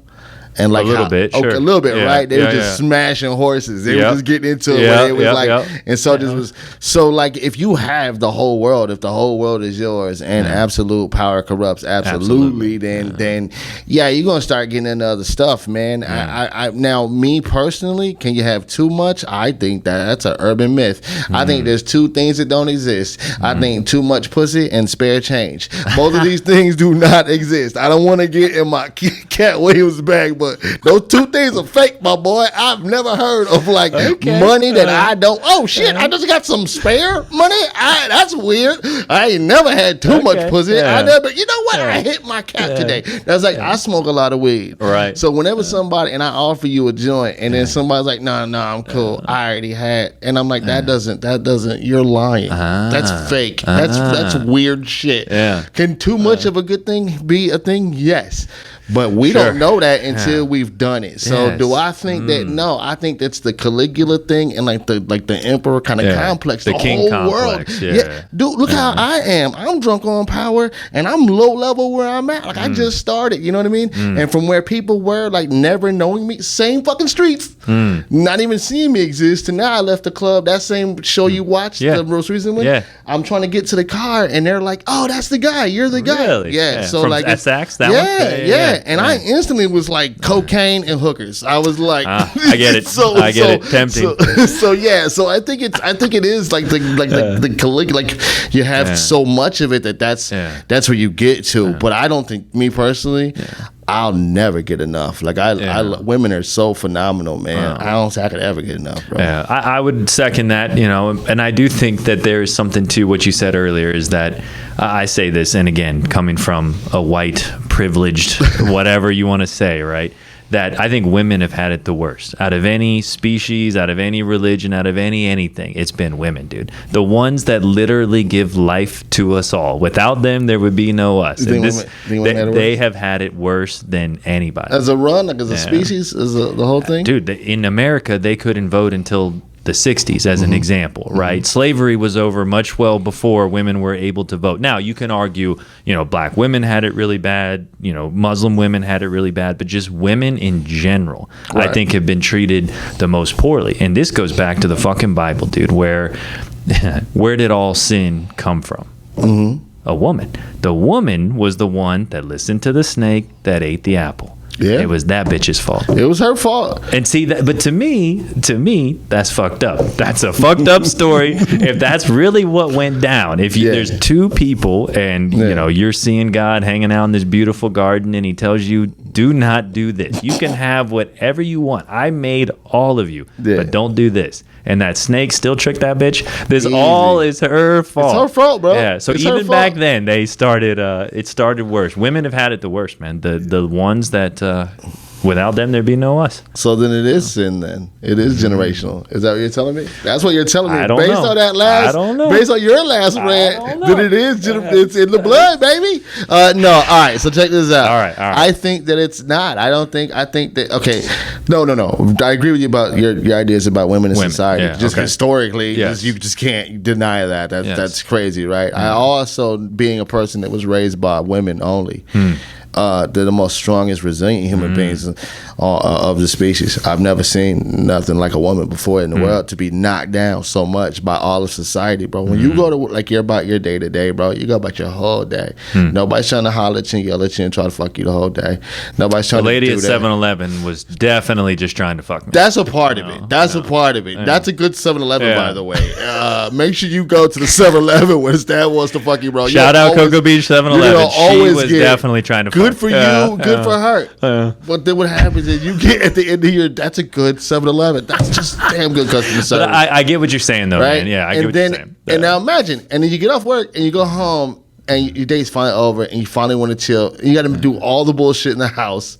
That's all done. Now you have to turn your TV on, and as soon as you turn the TV on, it's like, hey, is your pussy dirty?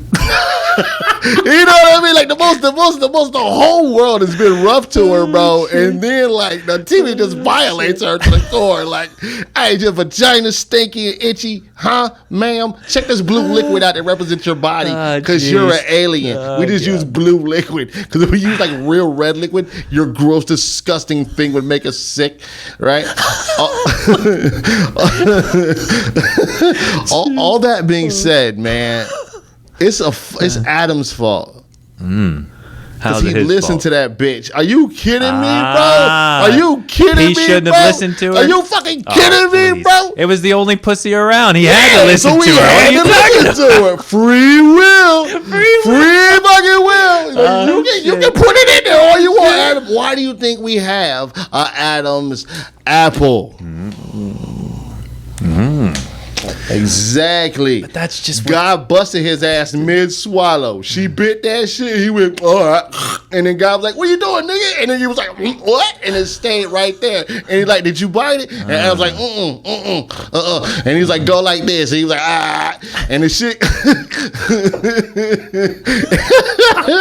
and the shit got stuck. And now we got Adam's apples for being sucker ass dudes since the beginning of time.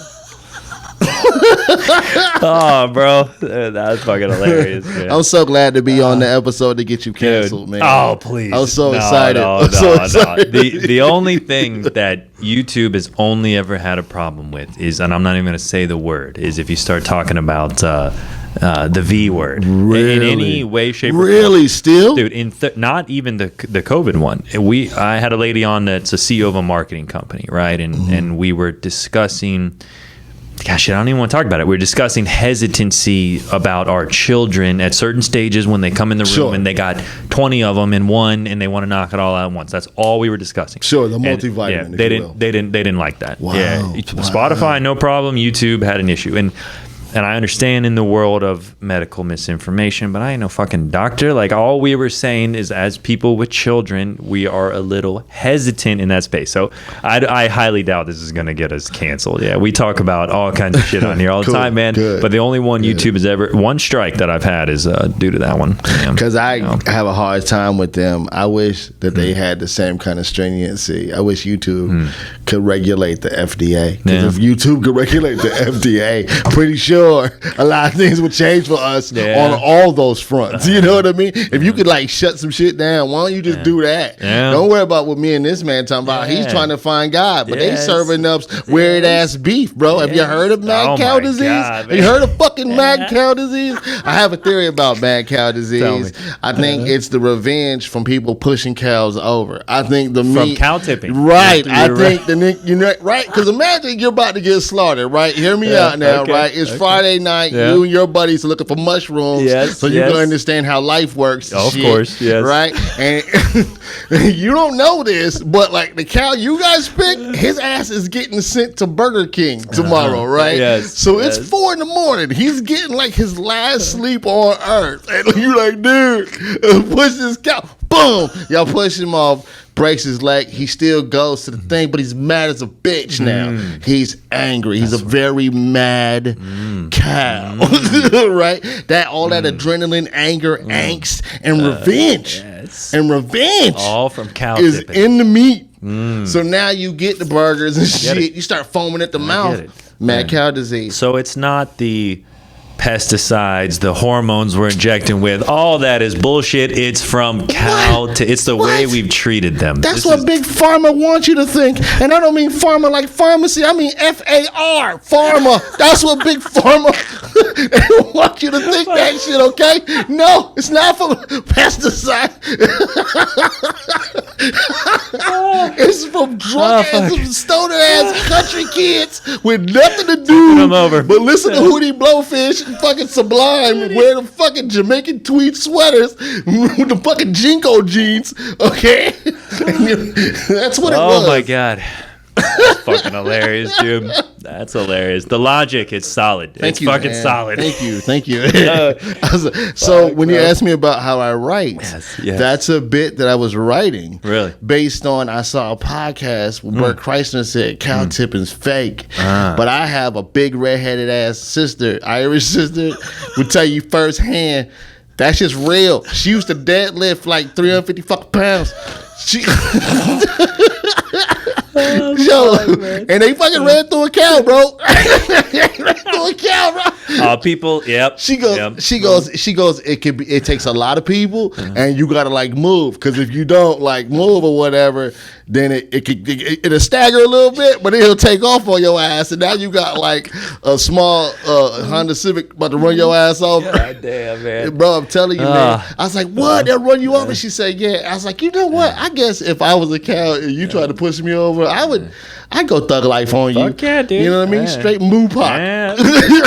Straight moo pop. Dude, cows are ruthless, man. Fucking, I read something once or heard it. Honestly, sometimes I forget where things come from, but I will recall it like it's fact. Yeah.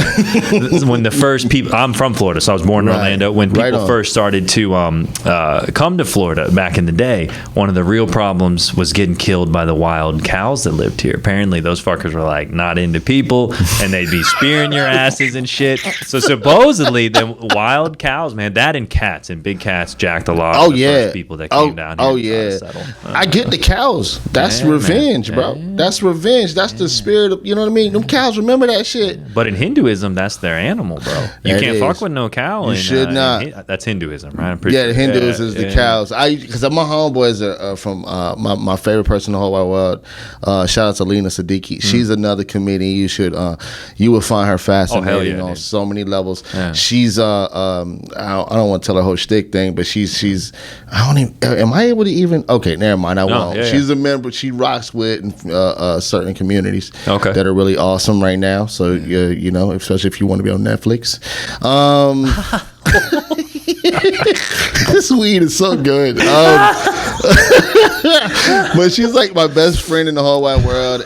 Not only that, she's Muslim and she's from Pakistan, and she's a therapist. So on top of like representing the letter people, she has those other perspectives. She's somebody who would be so phenomenal to like talk to on all of these levels, man.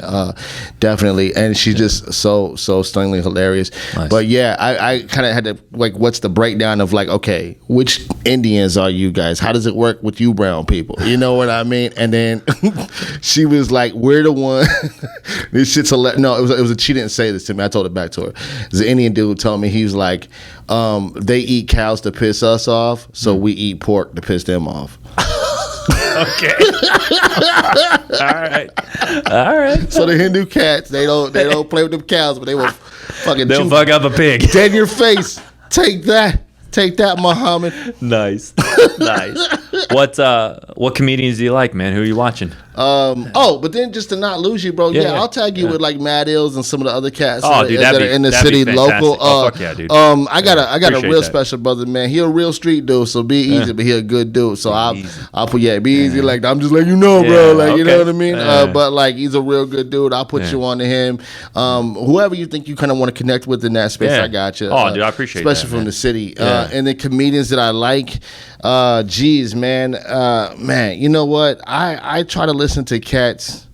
Damn, who am I thinking of? I'll give you people I like. Like I love Nikki Glazer. Oh yeah, I think that she is awesome. I like Michelle Wolf. One of my favorites in the world is Hannibal Buress. I love Hannibal Buress. I just first to. The Bill Cosby thing, that was Hannibal, right? That was it, one bro. of the first ones to He was put that the out one. there? He was the one that kicked that off. That nigga got that dude all that time. Yeah, bro. He got Bill all that time for all them old school. And my mom was from that era. She was like, that's the kind of shit that happened to women all the time back then. Yeah, man, that was crazy. Let's see. So there's that, like kind of that. I'll always listen to George Carlin whenever I get a chance to hear anything from him. I'll listen to anything Richard Pryor. I mean anything Richard Pryor. Albums, whatever it is. I got you on that. I just love anything Richard Pryor. I love anything. I mean anything. I'm such a huge fan of his. I was watching JoJo Dancer earlier today. I know I'm saying a thing you have no idea about. I know Richard Pryor and I've seen some of his stuff, but not that specific. So do you have Tubi? Because I don't pay for shit. So if you get Tubi or whatever, look up JoJo Dancer. Like if you're a comedy fan, there's a whole name to it, but black people just call it JoJo Dancer. Okay. So look up that movie and watch that. Basically, it's a movie. Okay. Basically, that's like Richard Pryor's 8 Mile. Okay. Like before there was, JoJo, you know what I mean? Yeah, it's fucking dope. Those are like my favorite comedians, and then locally, I'm what's considered a comedian's comedian. Like there's bad comics, sure, but I can always see where you're going. Yeah. So I like everybody. I'm horrible that way. Yeah. I can tell you this: my favorite comedians in this area are fucking Nutty, Christopher Robinson, Kyle Christopher. Help me out with some of these names, Mama. You name it, bro. Look, this area has some great cats. Eugene Singleton. I didn't know that. So Eugene Singleton. Go to the Moon Room on a Tuesday. Ask for Eric. Where's that? The Moon Room is at Pineapples. Okay. But it's you. I know. I talk to you like you be out here, but like I understand you come here here, you go to work, and you can get the fuck out, right? A little bit of both, man. I hit a lot of the restaurants around here. I'm not out much at night. Yeah, no, more like in the daytime and stuff. Yeah. But I'd love to in this area, back home in Orlando, because you have Grumpy's, because you have Gregory's, because you have Gregory's. All of these cats be at Gregory's, man. Which, by the way, did you have something for that? What's their deal? I love that place, dude. The mayor was telling me, because I asked him. Somebody told me on here once, this lady that runs a YouTube channel about the Space Coast, that there's no good food. So I was like, that's bullshit. I named off 20 places that's got good food. Right. Shout out Fat Snook, one of my favorite restaurants. But the mayor was telling me that Gregory's steak is pretty good. And I was like, oh, do you ever go to the comedy club? And he goes, I've been a couple times, but I don't like to go there very often. I'm like, why? And he goes, there's always a fight. And I was like, I wanted to ask you. What? I'm like, really? I'm like, are there always fights there? Are people fighting in Gregory's? Tell me, man. What's the deal? That's what the mayor said yesterday. There's always fights at Gregory's, right? Shout outs to the mayor, man. Thug, is that what's up? Do this, since you're cool with the mayor, because it would really help me too. Yeah. The next time I come to Gregory's, well, let's make sure that the mayor's there. Okay. Ain't gonna be no fight when I go. Nice. So the funny thing you're talking about is for whatever reason, and I don't want to talk bad about that place. I love that place. I love working there. Yeah. Funny business to the people. I think the books like the features and stuff. Shout out to Alicia. Jutha is the lady that kind of runs it. They do Thursday, Fridays, and Saturdays. If there's a scrap or something like that, more than likely it was on like a Thursday. Oh, okay. Because for whatever reason with Thursdays, like I've noticed that their crowds haven't. It can get pretty wild. So there's some truth to this. The mayor's gonna be safe. Dear, what's his name again, bro? Keith Capizzi. Hey, Keith Capizzi. You gotta link me with Keith Capizzi. We gotta do an album. That's gonna be hilarious. Hey, Mayor Keith Capizzi, I want you to know, as a comedian that loves this city and that loves this wonderful place, Gregory's is safe to go do the comedy. Nice. They could really benefit for you being there. They could do the Capizzi Nice and Easy Comedy Hour. It'd be crazy. You know what I mean? Your boy Ants Rants can headline it. You guys could come out and do the podcast live, bro, and we could turn that idea around, because the truth is, it's not violent like that. Okay. Bro, there has been some scraps. Sure. There has been some scraps, but like it just happened to me. I was out there, and I was headlining for L.A. Hardy, featuring for L.A. Hardy, phenomenal comedian, and I do this bit where I'm like, these lights are bright as hell. This is pretty crazy. I feel guilty. It's like I got 34 felonies. You know what I mean? Sure. So I started doing this thing, and then I'm doing that, and then I started doing this bit about how like we're all one thing. It doesn't matter. We're all one color. That this drunk dude. He's like, by the way, he is heckling the show before the show started. Damn. What I mean is like before they even dimmed the lights. Came there to heckle. Bro, he went on stage himself. There was nobody there. He was just up there clowning, and he was drunk and all of this. And so they're like, no, he was a problem right away. So, and then he got lit and too loud, and I'm doing my comedy, so he's trying to talk over me. They had to like get people and move him out of there. Damn. That happened, I think, because he came in like inebriated. But I think that staff reacted pretty well. Okay. They moved pretty quick. That's like the worst one that I've seen. But then like the Friday and the Saturday we had were brilliant. Like they were like full. So tell Capizzi slide through, man. Well, you know what I mean? Yeah. Tom, don't be a pussy, man. Wait a minute. He don't got security, bro. This is Florida. Everybody's strapped in Florida. Everybody is strapped in Florida. No. So no, that's so there was some logic. There was some logic to what he was saying. Yeah, but it's not turning into like Compton. And you gotta have like metal detectors. And honestly, that kind of sounds fun a little bit too. That kind of sound, as long as again, like there's it's again controlled a little bit. There's a good. I knuckled up there. I knuckled up because he came to the stage. I was like, I'm about to crack him with. I'm about to crack him with this. Freaking this Dave Chappelle stand. That shit, man. Yeah, but I think the dude, like I said, he was just too lit, and that happens. Like you said, it is funny. Yeah. It happens a lot in comedy. That night, just so happened because it was Thursday, it was a little slower. There was literally only like 9 people, if that, maybe, because I remember saying specifically like, oh no. if this dude leaves, that's like 10% of the audience. So I'm like, oh shit, all right. So don't kick him out, bring him back. That's one more laugh. I need that. And then, but then like, if you don't, whatever, we're gonna have to call the police, right? So I have to like balance that with like the other people who are there. Sure, so I'm like, yeah, please call the police, and when you do, have them bring more squad cars, because like the more people here, the better. It would be so awesome. Have them call like fire rescue too. Let's just all come in. I still got like 15 minutes. So it was, is there some truth to that, Mayor? Okay. Well, ain't that a mayor's job though? Won't he campaign out there and like, they're voting next week, man. He feels real confident. Come to a show, man. I'll vote for you if you come to a show. He's feeling real confident, bro. But yeah, that's funny. I'm gonna have to let Mayor Keith know that we'll get out there. Come out there, Tell him to do his mayor thing and like actually request me. I'll pull up and I'll bring my own security. So if he wants to feel safe, you know what I mean, he'll be safe. They're all gonna be wearing one color. Nice. Okay, so they're gonna be nice uniform. They're gonna be identified, man. But you will be safe. You will be safe. Nice. Sure, that's funny. Nice. And if anyone from Gregory's wants to come on, I'd love to meet the owner. Meet anybody in there. That's like those people you were mentioning that run that Juta, show. Alicia, I'd like the local business side of things too. Like I said, man, I'm interviewing people that own restaurants around here, that own businesses around here. This community has been great to me. So if anybody wants to come on and clean the air on Gregory's, I'm open for it. Let's go, let's go. Anthony, dude, this was fucking fun on a Sunday out here, dude. You got me cracking all up. We should 100% do this again. And dude, I hope you have fun out here, man. And just appreciative, dude. You're a great dude, man. Your comedy's funny, and I like the way you look at things, man. This was fun. Steve, thank you, bro. Appreciate Likewise. you, man. Anytime. Absolutely. Yo, that was almost 2 hours. Yeah, man. Good times. Fun, bro. Good times. Yeah.